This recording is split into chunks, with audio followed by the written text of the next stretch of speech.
fill your thirst beside the river. Wash the journey from your hands. Feel the comfort flow.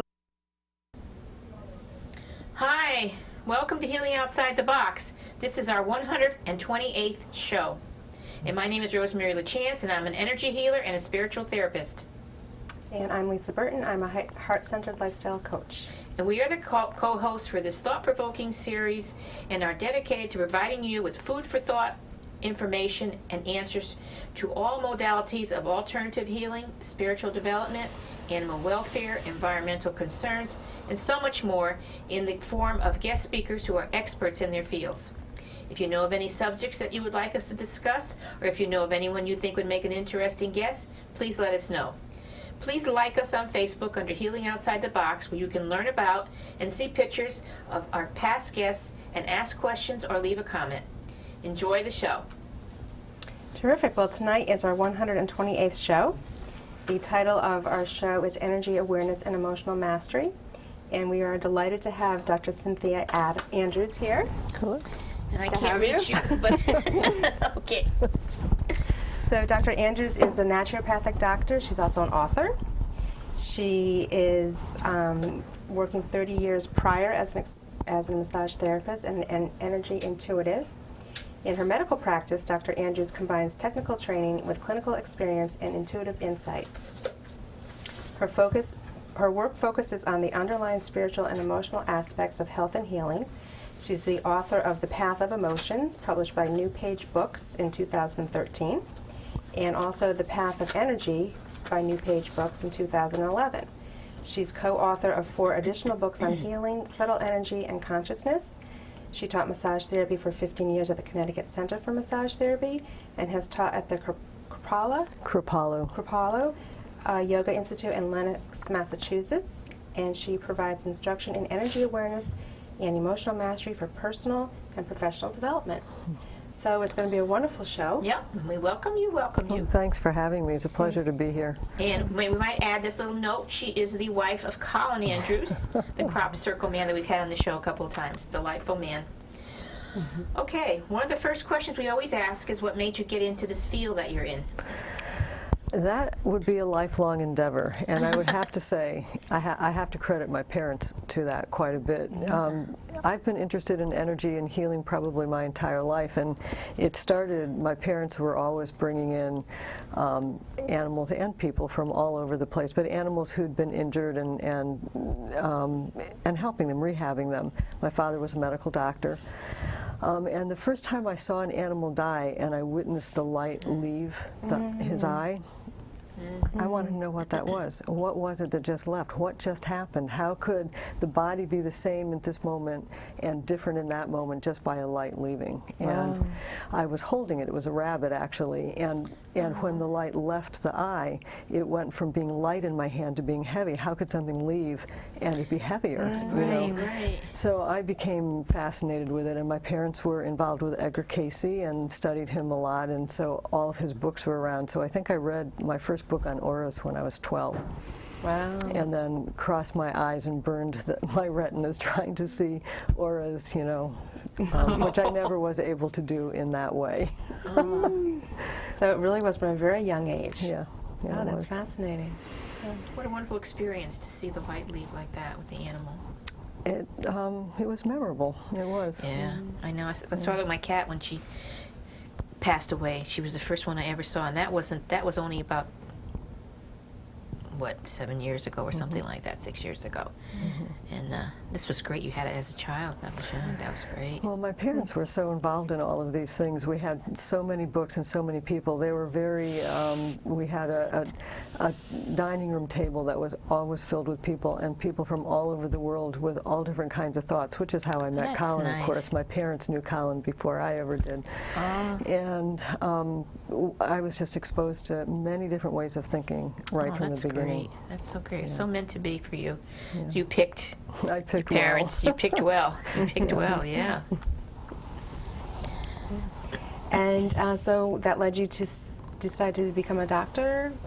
Well, I always knew I would be in some kind of medicine. It was what kind of medicine. I wanted to be a veterinarian. I went to vet school, actually, or pre-vet school, and discovered that I couldn't kill healthy animals to learn how to save sick animals. And I just couldn't. The whole thing didn't work for me. So I left. I joined Greenpeace. I went around Canada and chained myself to sealing ships and did things like that for many years, and then discovered that what I really wanted to do and where my real passion was is pursuing the natural healing modalities, particularly the energy modalities. So I did. Wonderful. Yeah. So when we talk about energy and subtle energy, do you feel that that's a new age awareness, or has it been around for eons and people are just slowly rediscovering it?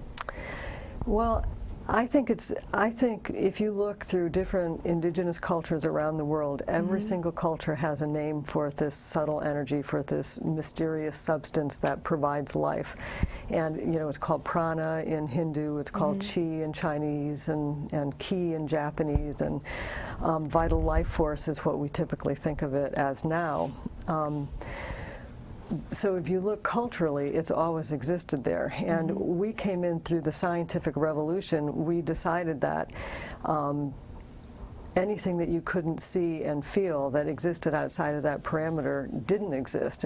And yet each time we develop a new machinery that understands the world in further out from just this physical, we realize there's quite a lot more out there. And I think our bodies are wired and designed to interact with that greater energetic component of reality. So when you were just referring to we, are you referring to Western culture? Western culture, yes. Western medicine, technology, Yeah. Western culture. Western culture, yeah. So we're catching up? I think we are catching up. I think we are. I think Einstein, when he, you know, his equation E equals mc squared essentially says that energy and matter is the same substance, and the only thing that's different is the rate at which it vibrates. We got so used to, we as Western culture, got so used to thinking that reality consisted of the part of that matrix that we could actually see and experience with our five senses. But our five senses are only reading portions of that vibration of that electromagnetic spectrum. And so now we have radios, and we understand that radio waves are in that spectrum, but our body, you know, our five senses can't detect radio waves. And I think that as we continue to expand our technology, we're gonna reach up with what our bodies can do, and we're gonna understand more of that spectrum and more of the energy that's out there that we call subtle energy.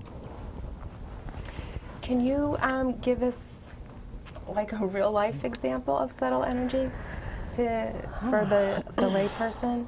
You're sitting in a store, and you know, in a cafe drinking coffee, and all of a sudden the hair raises on the back of your neck, and you twirl around and there's someone glaring right into you. How did you know that they were glaring at you? What was it that alerted your system? It was this transfer of subtle energy. Okay. Yeah, that's happened a lot. Or you stare at someone, and all of a sudden they look at you, and you gotta look away really quick because they know. I said, that's a good example. Russick and Schwartz, two research scientists, did some research in the 1990s. I think 1991 they published it, where they you know, really studied whether people could feel being looked at from behind that way, and in 56.7% of the time, people know when they're being looked at, and it goes up if those people have some type of a spiritual belief. It doesn't matter what the spiritual belief is, they just have to be open to the idea that more exists than this physical plane. And that's far beyond probability, that's far beyond chance. Are there scientific studies about subtle energy, intuition, and the connection with subtle energy and emotions? That's a long question, but you could take them one at a time. Subtle energy? There is quite a bit. I think Russick and Schwartz, I think, are two of the primary ones, but also the Noetic Science Foundation, or the Institute of Noetic Science, is headed by a scientist named Dean Radin, who's done a considerable amount of research into subtle energy and things like telepathy and feeling the future, presentiment, and things like that, and the energetic and emotional connection. So I think there is actually quite a bit of research going on at this time. Is it mainstream yet, or it's Not so much. no? Mainstream is changing, so it depends on what mainstream you're talking about. And I think of this. I think that this is happening because more and more people are participating in physical activities that's changing their energy awareness, things such as yoga and Tai Chi and Qigong. And I think that people are awakening to their bodies in a different way. And so as that's happening, they're becoming more and more open to the world of subtle energy because they're feeling it in their body and they're having experiences. And I forgot the rest of your question. Just how mainstream information like this is, and especially the scientific part of it, where there's research that people could look at. There are a lot of books out there, and a lot of the kind of new thinking mainstream are buying these books, and they're bestsellers, and they're out there. And then if you want to talk about the mainstream kind of scientific community, absolutely not. That community eats its own. When people in that community go outside of the standard and begin to experiment with these concepts, they're immediately disbarred from the club. You know, Really? I think the most recent example I can think of is Luc Montagnier, and I'm sure I pronounced that name wrong, but he in 2008, along with 3 other people, or maybe there was 3 altogether, won the Nobel Prize for discovering the connection between HIV and AIDS. And in 2009, he produced a paper called DNA and Waves, or DNA Waves. And basically what he was showing was that DNA has an electromagnetic footprint, and that without the DNA being in direct physical contact with nucleotides, it could organize those nucleotides into organisms, in this case bacteria. So he was demonstrating that there was a subtle energy connection, and he was immediately cast out. He actually is doing his work in China now. Wow. And he's considered to be crazy, whereas the year before he won a Nobel Prize. And this is so common in the scientific community that I used to really feel like I had to somehow prove myself in that community, and I don't anymore, because I realize I will never, no matter what we come up with, no matter what we understand, it will never be accepted. Is that because of their thing, if I can't see it, it's not there, or you don't believe it if you don't see it? Isn't that what scientists are like? You got to prove it and see it and all that? I guess. Scientists, that missing link they're looking for, I think, is spirituality. I've always thought that was a missing link, but they will never see that. You know, there are individuals who do, but collectively, I think they're afraid of their own shadow. I think they're afraid of falling out of the club. But individually, it's like, I'll work with people, men and women, and they're having experiences, and they're married to professionals, medical people or scientific people who don't believe this is all quackery, this is all crazy.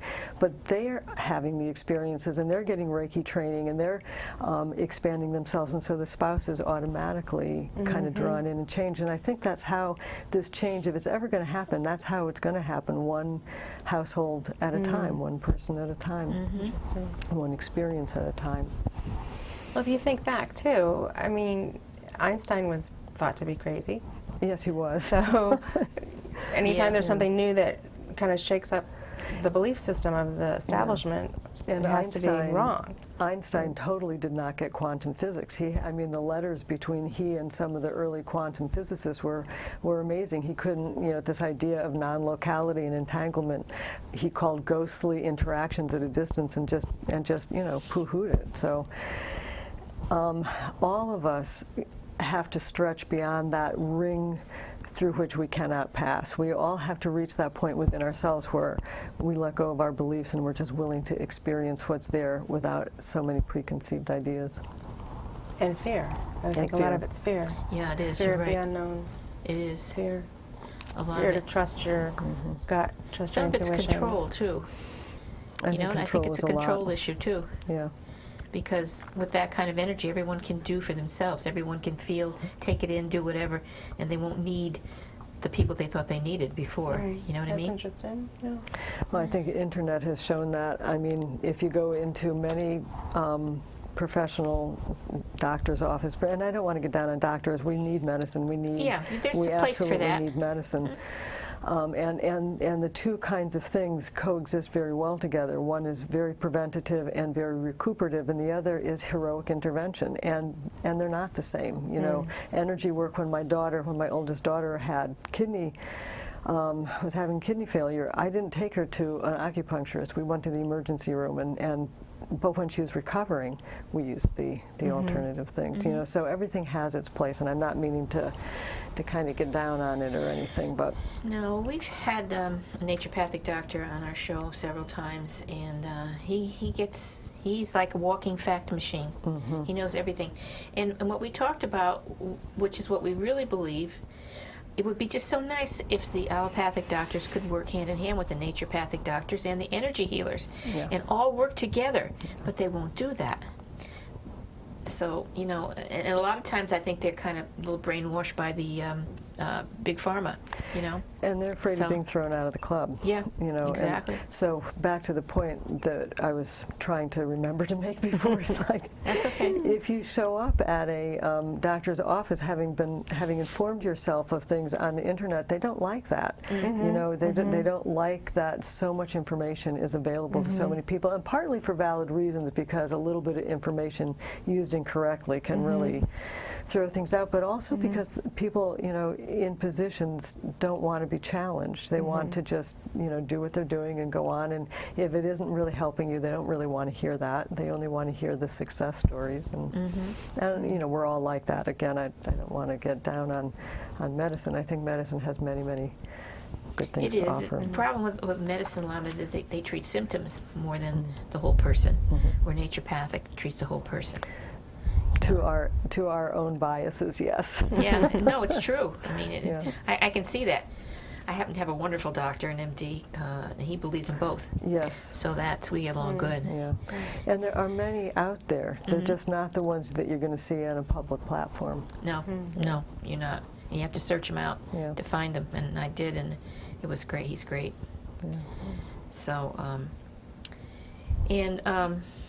you say, all right, maybe we'll show them your book, because we're going to talk about your book. Sure. Which one? Well, you can show them all, one at a time. The Path. This is The Path of Emotion. This is my most recent book about the emotions being basically our guidance system and how they translate subtle energy information. It's Path of Emotion. And this is The Path of Energy, which basically describes energetic reality and how to interact with it through our intention. That's great. And that this was the book that my husband and I just finished. That is, I think you had him on to talk about this book. Yeah, On the Edge of Reality, which is where we're all living. Yeah, it's quite an eye-opener. Quite an eye-opener. He talked about facing some criticism too early on. He had it from all directions, because he originally was an electro engineer, electromechanic, I don't know what you call it. He worked for the government in England, local government, and oversaw all the electrical, you know, running of southern England and south central southern England, I don't know. And so when he got involved in crop circles, when he saw crop circles, wasn't satisfied with the explanations and began to investigate it, that whole community of people just tossed him out, and he was considered pretty, you know, crazy.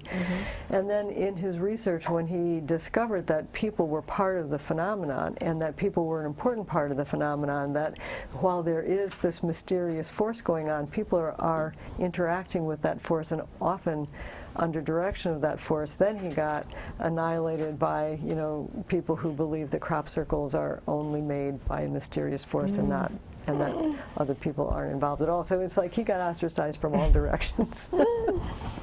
But he kept true to his word and his path. He kept true to his path, and I admire him a lot for that. He never gives up. You know, he follows the evidence, and if he was wrong in interpreting the evidence, then he admits it. He's one of the few people I know who will do that. I certainly won't know. All right, so were we going to ask a question about the emotions from the most recent book? Is that where you were I think it headed? was, what do you mean by the key to understanding subtle energy lies within our emotions? Part one of that question. So if you accept that we live in a world, you know, like if you go back to quantum mechanics and look at the world that is presented through quantum mechanics, that it is, it's an energetic reality that we live in, and we discern this very small window of that energetic reality that we call physical matter. We're geared to interact with this whole world. We have ears that hear, you know, certain frequencies, and eyes that see certain frequencies, and our bodies decode other frequencies that are outside of the range of those senses. And if you look back at some ancient traditions, and in fact every ancient tradition talks about energy centers in the body that are interacting with this external subtle energy, if you will, and bringing it into the body, running it in channels. And so these centers in Western thinking, we've accepted the Hindu version of these centers, and we call them chakras. But Native Americans, Native Americans talk about these centers as well, and they have different names for them. And the Australian Aborigines talk about them and have names for them. So we've chosen the Hindu name of chakra, and what these chakras do is basically receive very specific information, or subtle energy frequencies, and frequencies carry information, and it brings it into our body and decodes it, and then gives it as information to our body that we can understand and interact with. And so what is that information? It's basically emotions. I mean, you go into a room and you feel, before anyone has said a word, before you've seen anybody, the person can even be behind the door and you can feel, oh, something's wrong here, you know, someone's really angry, there's been a fight, or something wonderful is going on here. Your body feels that, has taken in that information, has translated it to an emotion that you then feel and react and respond to. So subtle energy information gives us our gut, gut level knowledge, really, our gut instincts, if you will. Gut instincts, yeah. And most of that information is conveyed through emotions. And we also have body sensations that confirm those emotions. You know, someone says something, it feels absolutely true, and you get goosebumps all through your body. So your body sensations confirm those emotional realities. Yeah. Yeah, that's a biggie. We do that a lot of times. We feel, oh, I'm going to gain goosebumps. We know that it's true. Yeah. You know, I think that a lot of people experience it, almost everyone, but they don't pay attention to it. I think that's that, you know, maybe the show will help them to see that. Pay attention to it. It's happening. And that's really all energy awareness is paying attention to the shifts in your emotion and the body sensations that you have that don't have an obvious cause, and then stopping and looking around and saying, well, what does this relate to? What else is happening besides what I'm feeling here? And then you begin to realize, oh, gee, every time I do this, X, Y, and Z happens, and you begin to develop your language of energy awareness. And energy can stay in a place. It can stay in a house. It can be around, you know, because I remember when we were being shown to look for a new house, and I walked into this one house, and the feeling that I got was very depressing, very low energy, very sadness. Oh, really sadness, you know. I had to get out of there. Yeah. You know. Well, so everything has an electromagnetic field to it. You know, it doesn't matter if it's a chair or a house, or everything has an electromagnetic field, and that field can receive imprints. And since so much of our energy is conveyed through emotion, it's largely emotional imprints that get held, and then we pick up on them when we go in. Dean Radin, one of Dean Radin's experiments that he did was he was experimenting with our ability to know things in advance, and so he had people hooked up to monitors that measured their body's reactions, and he would show them pictures. Pictures that were evocative of different emotions, and of course what we expect is that if I show you a picture of a child being hurt, you're going to have a certain reaction that will be picked up on the monitor, versus if I show you a picture of a child being picked up and loved and hugged, you're going to have a different reaction. Well, what he found is that before the card had been turned over, and nobody knew which card was being turned over when, the body reacted 3 seconds before the person saw the card. Really? So the body knew this information 3 minutes before any action had taken place, which means that everything has this wave, this bow wave that's traveling on this energy carrier. Ahead of time, so Ahead to of speak. time. And what he discovered was that the cards that had the greater amount of emotion related to them had the strongest physiologic impression on the person. So the heart rate would burst, and the sweating and the different things that he was measuring would happen more acutely. And so, the idea being that emotions and energy are connected to each other. They're related to each other. I see it as emotions are the information and energy is the carrier wave. Okay. Yeah, so. I had shared with you before we started the show that I work with children and have been inspired to try to encourage their intuition to stay with them and not go, and working with teachers to guide them. And I often talk about, for teachers, if we pick up boredom within the classroom, that's your pivot emotion. If you can organize that child and engage them in something and elevate them up the emotional spiral, you'll be great. If you miss that opportunity, it's just going to spiral downwards quickly. And I think they're starting to see it. Oh, that's great. Yeah, That's yeah. great. So that boredom is your little window. Yeah. And it's fascinating to watch the kids because they're just so pure. Oh, absolutely. They're so pure with what they're feeling.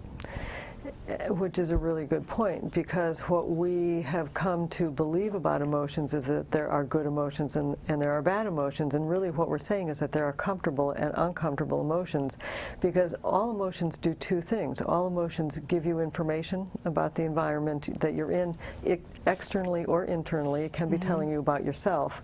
I recently was asked to do a series of projects with somebody, and I couldn't really think of why not. It all made sense, but the resistance inside of me was just huge. And I kept trying to ignore it and do this project with the person, and eventually I just sat down and listened to the resistance and realized what it was trying to tell me and why this project didn't fit me. So it was an uncomfortable place to be, but it was giving me real information. And so normal everyday emotions rise with the information that they have to give you. You receive it and they go down. It's like you don't stay with emotions forever. They come and they go. When we decide that it's too uncomfortable and we don't want to feel it and we don't want to listen to the information, then we repress them and suppress their information, and then they stay with us for an awful long time, and they become saboteurs to our life.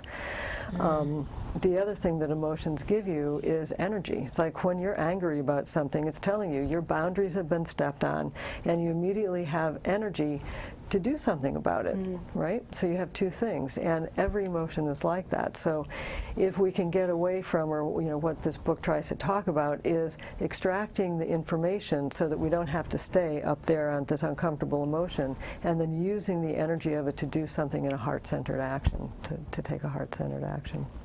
And release it and go forward. And you don't even have to release it. You have to, releasing it's like utilize it. It's energy. How can you utilize that energy? It's not good and it's not bad. It carried information, and maybe the information was uncomfortable. You use that information and you use the energy of that moment to create a positive action in your life. Yeah. I may be thinking the wrong thing, but can this also be called like vibration? Yeah, Can absolutely. be called a vibration, right? Uh-huh. Yeah.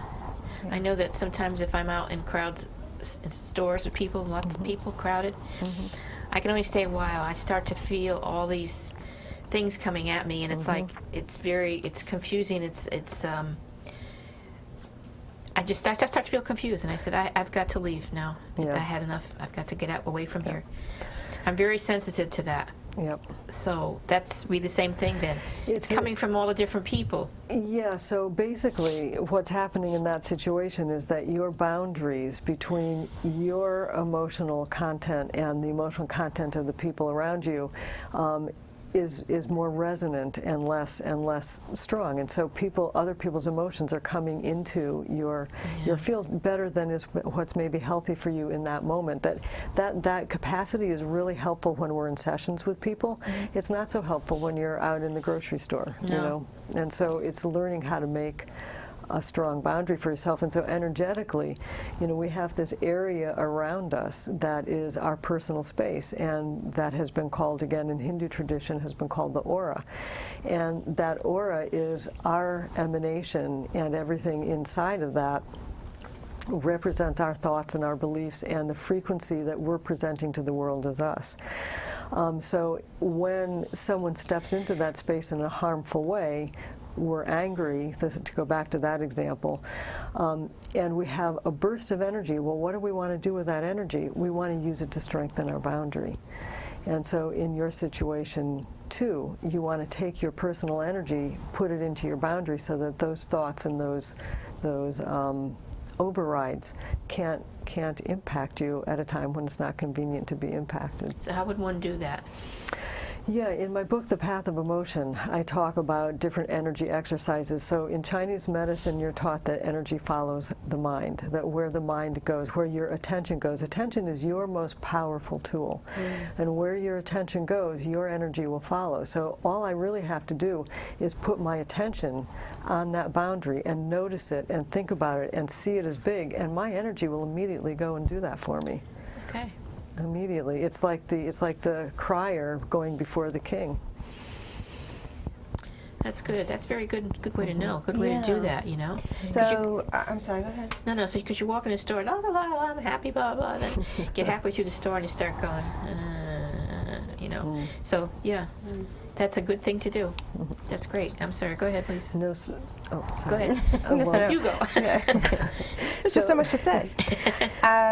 No, I was just curious about the book offers a lot of insights like that into different personal situations people might find themselves in, and how they can start to take some control over this? Yeah, I talk more conceptually, I think, than personally. Like I don't say, you know, when you're with your boss and your boss does this, you do X, Y, and Z, but I will talk about when certain emotions come up. This is what that emotion is gifting you with energetically, and how can, you know, so how can you, I give a fourfold process for how you can receive the information and then assist that energy in a heart-centered way to create a positive outcome for yourself.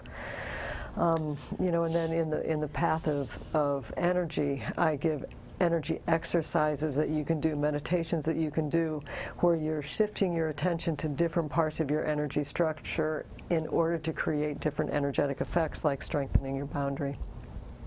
Okay. Now, you said anger. It's an emotion that you can use, but people will use that in the wrong way. Absolutely, because we are not trained in how to use our emotions in a positive way. No. Yep. So you do help to teach them how to turn that into something positive? Yes. Okay. And you know, and it's the same like with fear. The biggest fear we have today is fear. It's like people are so, it's like the big bugaboo in every self-help book you see. You can't be afraid, and it's like, well, I don't know, if you suppress your fear, then you lose that whole piece of intelligence that your body was trying to inform you of. Like maybe you really weren't safe. Maybe there was something that you needed to pay attention to keep yourself safe. I always give the example of my really bad horseback riding accident that I had in 1991, where I fractured the vertebrae in my neck. Actually, yeah, well, so I was riding a horse that was way more horse than I was rider, and I knew it, and everybody else knew it, but my ego and my pride were involved, and so I was bound and determined to overcome my fear and not let fear, you know, dictate my life, and not to be, you know, not let fear control me, and got on that horse and went out in a field and was immediately, you know, the thing is that emotions are body events, and they arrive in very specific segments of the body. Wilhelm Reich talked about this segmental organization of emotional generation, and if you close down the area that's producing that emotion, you close down all the rest of that information coming in that area as well. And so when I closed down to my fear, I closed down to all of the information about my safety. And I'm out there on this horse without a clue to the fact that I was not safe. And he, of course, tossed me, and I had a very bad concussion and fractured my neck, and would black out whenever I was afraid after that. Like, I'd be driving across the Q Bridge and everything would go black. I'd be like, listen, listen, listen, you know, try and stay on the road and whatever. But the point being that fear was really important, and if I had listened to it, I still wouldn't have let it run my life, but I would have decided, I'm not safe, let me get someone to help me. Let me get a trainer to go out in the field with me. I'm not going to keep it, I'm not going to let it keep me from riding this horse. I'm going to allow it for me to do it safely. Make a safe decision of it. Did you, or do you think it would have been a good idea to try to bond with the horse before you went out to try to see? Sometimes he might have told you, you know, I don't think you should ride me, lady, but not like that. You know what I'm saying? I'm being funny, but. Well, here's the amazing thing about it. I was unable to see or to move for about 10 minutes. That's when I reconstructed, I think it was about 10 minutes. I could hear, but I couldn't see or move. During that 10-minute time, I was thinking about my kids down in the riding stable having their lessons and how I was going to get them home. I was thinking about this horse. This horse was an Olympic horse. It belonged to Lynn Little, and she had sent it up to me to do muscle therapy with. And I was thinking the horse is galloping back to Florida, and I'm going to have this $40,000 horse on my head or whatever. And every I'm never going to walk again. My kids are going to be raised without, like all of these thoughts are going in. And when I came to, that horse was as close to me as a horse could get when my vision started coming back. He let me drag myself up his leg and throw myself over the saddle, and he walked me back down to the barn like I was a treasure. And when I was clearing all of the residue of emotion from my body to heal from this, the last piece that I had to clear was the horse's concern when the whole thing happened, and his emotion around it. That's amazing. It was an amazing experience. It took me 6 years to clear it all. And he might have been part of what you were feeling when you was saying you really shouldn't do this. Yeah. It might have been him sending you a message. Yeah. You don't know. That's interesting. It's very interesting that he would do that and then still be so concerned for what happened. He obviously and clearly was. Yeah. I adore animals, so I do too. anything to do with, the feeling, the bonding with them, it's wonderful. That's a great story. Yeah, I like that story. I thought you were going to go in a different direction with fear, because I had to laugh this week with the weather. They're getting us ready for the cold weather that's coming. It's 50 degrees. I know. like all of the hype and the fear about the cold. What are they doing to us? And so there are a handful of emotions that are really useful to use to manipulate people, and the two biggest ones are fear and greed. And if you look at all the kind of political discussion that goes on, that's what it's going to. It's going to people's fear, and it's going to their greed and working them. You're right. Yeah. Exactly right. So many examples of that we won't even go into, but that's so true. Yeah, and people, they don't see that, but could just be more aware. Yes, I think we had another part to a question too, that even negative emotions have value. That was the fear, considered negative. But even enjoyable emotions can cause harm. Yeah, I can explain that. That's true. Well, think about risky behavior. Think about going out and being so excited by life, and you've met this person and there's a charge and it's great, and the next thing you know, you're having sex without a condom, or whatever. I mean, think about people's risky behavior. It's generated by an emotion that we consider a good emotion that has no controls and no limits on it, and hasn't been the same thing, you haven't taken the information from that, and you haven't used the energy in a way that's positive for you. You get carried away. We call it overjoy in Chinese medicine. Even with drinking. You can do that with drinking. Yeah. You can go, just one more, I'm feeling so good. And yeah, you're right. Yeah, that's true. You really have to weigh it all out. Balance is Balance the key. it out, yeah. Balance is the key. Yeah. So is it listening to your body? What is it? What is the it? What is the balance point? Or Yeah, what how do you find it? How do you So I know think- you're there? Do you know what I'm saying? I don't know, but I'll just start talking and you can decide whether I'm approaching it or not. But so body awareness is the key, and our breath is the way that we connect our mind to our body.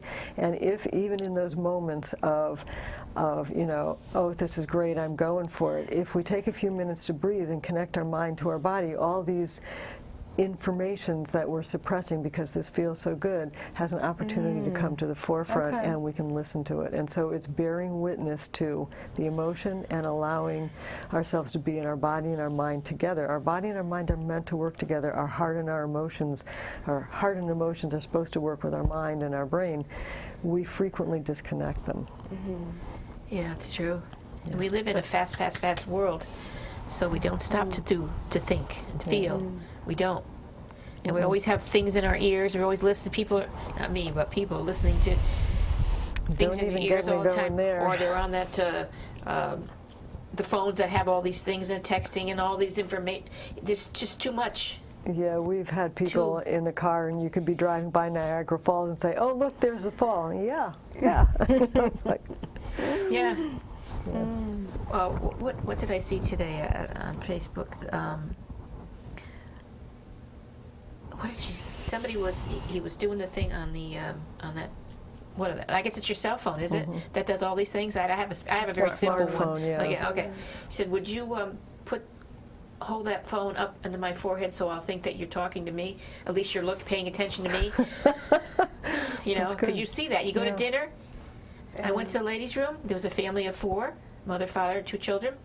And They're all sitting there texting, not having any conversation. Isn't that so sad? And it's the epitome. It's like on the one side, things go in pendulum swings, and things polarize. You know, we see the polarization in politics. We see it all over. And so there's this one movement, you know, the people maybe being more energy aware, doing the yoga and the Tai Chi, or be here now. You know, it's a spiritual thing to be present in the moment. And then, Right. and then you have technology that is taking us so that wherever you are isn't good enough. You don't want to be with the people that you're with aren't good enough because you got to text 5 other people, and the place that you are isn't good enough because you got to look at pictures of 50 other places. And it's like, we really, you know, this technology has a huge thing to offer, but we have to be in control of it. We can't let it be in control of us. You're right. You're right. That's a good point. That's absolutely right. What she said.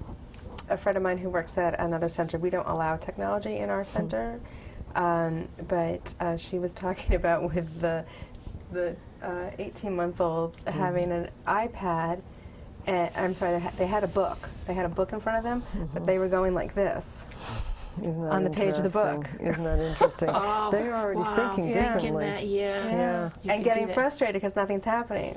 Yeah. The Oh, hardcover wow. book, yeah, What a at that young age.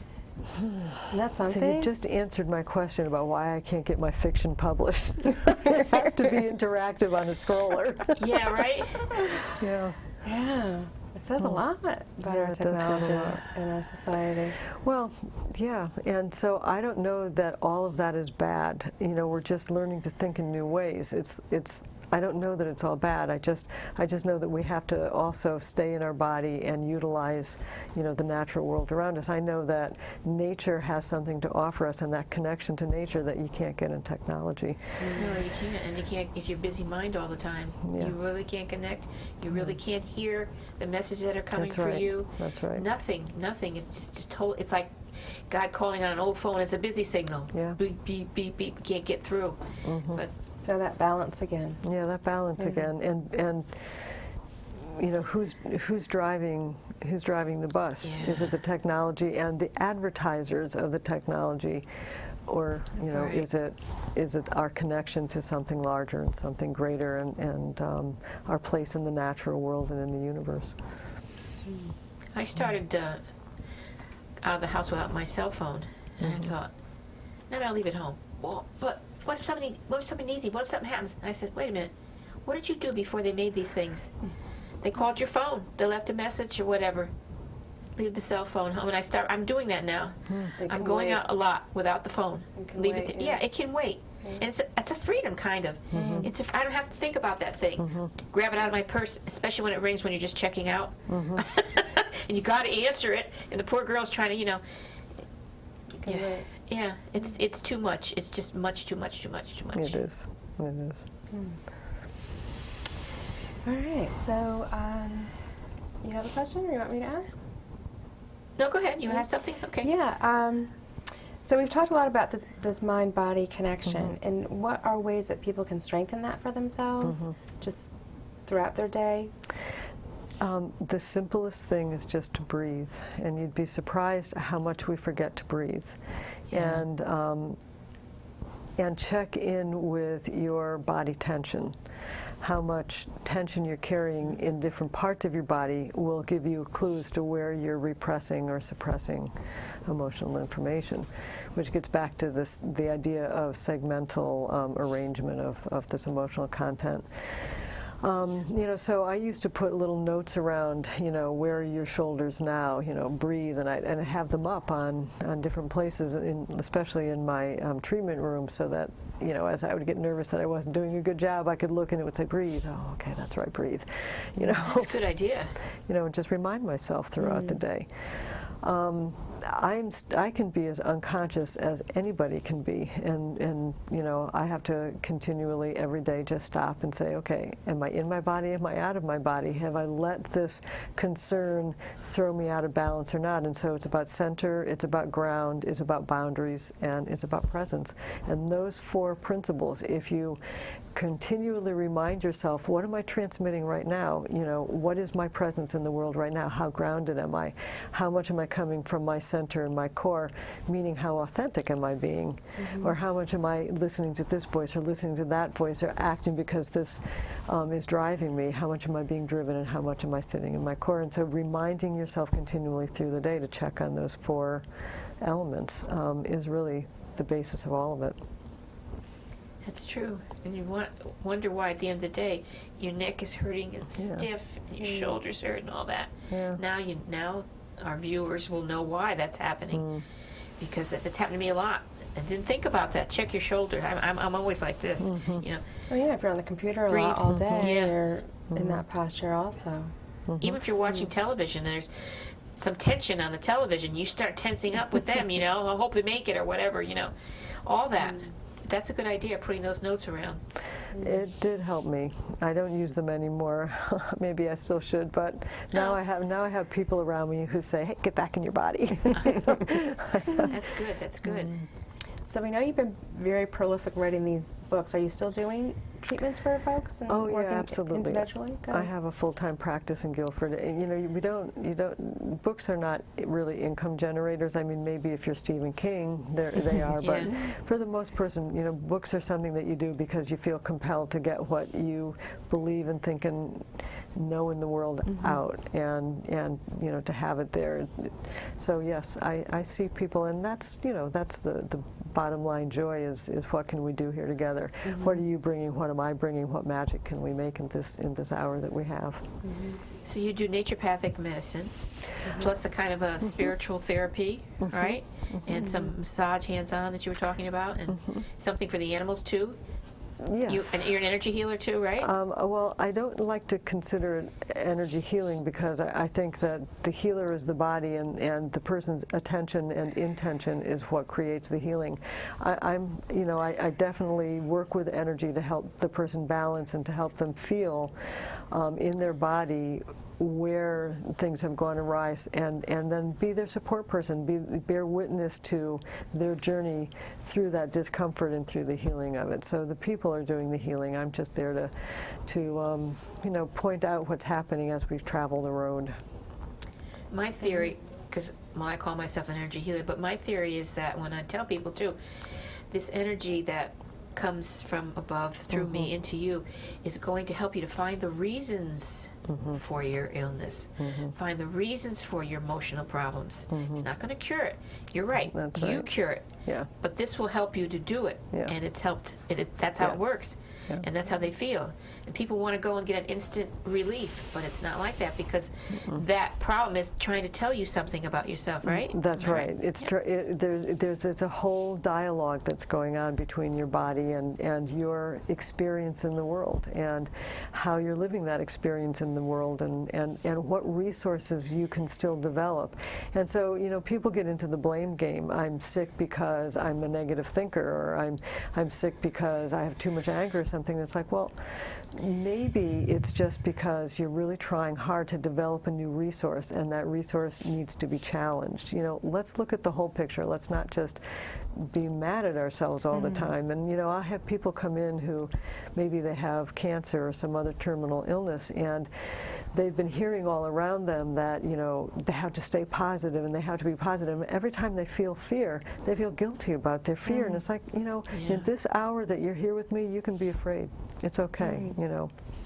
And, you know, maybe we can talk to that fear, and maybe we can understand that fear, and maybe we can find out if that fear has something to offer you to make your life a little bit more fulfilling for however much time you have, another 25 years or another 2 or 3 weeks, you know, for whatever it turns out to be is your time. So all those emotions are really just trying to tell you something, right? Yeah. And so your books tell people how to, you tell me. How to be present in their body in a way with their emotions that they can receive the information and use the energy of it, you know, and not repress it. I used to think, I mean, I went through my childhood thinking that I had 2 responses to emotion, either to allow it to direct my actions and be furiously angry and throw tantrums, or be afraid and I mean, I used to be terrified of any kind of public speaking, as I still am, only now it doesn't you know, drive me as much. But so I thought that either I had to be controlled by my emotions or I had to repress them, that the only way to interact with them was to repress them. And so now it's like, wait a minute, what is this fear of public speaking about? What's it trying to tell me? What do I need to know about that? What resource inside of myself needs to come out in order to meet this challenge? And so I use it as a learning tool. Did you find it? Did you find the answer? I'm working on it. She's here. I'm here. Yeah, she's here. I'm here. I know. And having fun. I haven't melted yet. That's a good thing. Yeah. I read once that there's no such thing as a person being shy. What it really is a person being afraid to say or do anything because they worry about what people think of them. Yeah. And that's what it is. Well, I think a lot of We have us about are, 5 minutes, are afraid to shine. You know, we've been, especially women, we've been conditioned to, you know, not be too good. You know, we won't be loved if we're our full self. Yeah. And I think that is, you know, why we care about what people think about us is because we want to be loved. You know. Yeah. And accepted. We have about 5 minutes left. You received a number of endorsements for both of your books, The Path of Energy and The Path of Emotion, from high-profile people such as Greg Braden and Danian Brinkley. Why do you think more and more people are interested in the subject of subtle energy? I think it goes back to what we were talking about a little while ago. People are having experiences, and, you know, not just because they're doing, you know, they're involved in more modalities that, you know, like Reiki or yoga or whatever, that increase their energy awareness, but because something is shifting out there, and you know, whether it's new frequencies coming in, whether it's a paradigm that's shifting, something is changing, and people are having more, you know, the telephone rings or the cell phone beeps, and they know who's on it before they look at the caller ID. Yeah. Or you're thinking about a friend you haven't seen in 25 years, and you turn a corner and there they are. And these are happening so frequently that people can't escape it anymore, and so it's opening up their mind and opening up their thinking. And so it's our direct personal experience, I believe, that is causing this uprise of interest in these fields. And I think, too, as people learn more about it, I think it would be very empowering for them. Yes. Yeah. Yes. That's a good point. Yeah. Yes. That We you have control of your destiny. We're not aimless. That's right, and if we want to live intentionally, here are the keys and here are our tools to do it, to manifest and create the kind of life that has meaning for us. Yeah. That's true. That's true. Yeah, right? Well, we've got about 2.5 minutes left. Is there anything that you'd like to say to our viewers? Well, This Final little thought. time left. Yeah, final thoughts that you want to convey to our viewers. I certainly always want people to really understand that their body is wired to traverse a whole realm, and that they have every single thing inside of them to know what to do and to understand energy and to have a spiritual connection to life, and it's all inside of them. They don't need books, they don't need classes, they don't need workshops. It's great to have books, it's great to have classes and workshops, but a lot of people feel driven to look outside of themselves, and all of it is inside. All you have to do is make the time to sit down, to do the meditation. Some of the research on what meditation is doing for people these days is really, really Right. extraordinary. You're right. You're right. They have to. That's the only way. It's in the quiet. It's in in the the quiet quiet. within us. It's the only way we get our answers. Contemplative strength. moments. Yeah. I know, that's true. We had some people on the show, transcendental meditation, and they brought some videos and showed, they did it with the homeless people Uh-huh. and showed how they changed their way and their attitudes. Oh, that's great. They did it with children in school, problem children who were having tantrums and all this and that, and they taught them, and then they talked about how they felt after, you know. It was great. It was a great show and great videos they brought. And if only people would more people. There are, like you said, there are a lot of people that are, Increasing, but more people. but more people. Yeah. We have about 1 more minute left. Lisa, what would you like to ask Synthia? Oh gosh, how to get the message out? Yeah. How to inspire people? By being authentic ourselves. By living authentically with our emotions and not trying to pretend that we're not feeling what we're feeling or hide it. You know, when we do that, we train the kids around us particularly that it's not safe to have the emotion that they're having, because look, it's not safe for her to have it, not safe for me to have it, and so they deny their emotions. So be you're right. whole, be real, be yourself. That's true. Yeah. And then you set up a pattern for years. Yeah. By our own example, by our own light, whatever. It has to start with ourselves. It has to start with knowing ourselves and working from within to bring our best light out. Alrighty. Well, the time is up. Thank you. Went fast, Thank didn't it? It did. It went a lot faster than I expected. Thank you both. Oh, you're welcome. We're going to give your contact information now. To contact Synthia Andrews, it's Synthia Andrews at gmail.com. Well, www.cynthia. No. That's not. That's out. This is her email. Excuse me. Her email, cynthiaandrews@gmail.com, and her website is www.andrewshealingarts.com. And the phone number to call her is 203-453-4377. To learn more information about this show or any of our past shows, please contact us at healoutsidethebox@yahoo.com. To reach Rosemary Lachance, her phone number is 203-627-7966, with her website being www.rosemarylachance.com. To reach myself, my phone number is 203-804-0024, or you may visit my website, theonejoycenterforwellness.com. We are also on Facebook under Healing Outside the Box. Okay. And tonight's quote is, "Everything on earth is borrowed. There is no mine or yours. There's only ours. Even time is borrowed. We kill over a plot of land that belongs only to our Mother Earth. All that you have, you came with. And what you will leave with, your spirit." And that's a Native American proverb. Okay. Good night, everyone. Good night. Thank you so much, Cynthia. It was Oh, wonderful. thank you. Really Yes, enjoyed it. thank A pleasure to be here. Thank you, you dear. so much. Thank you. Thank you.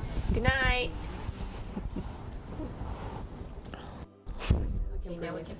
Walk the journey from your hand.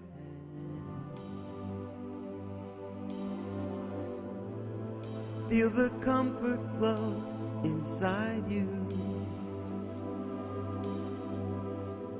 Come this far, you understand.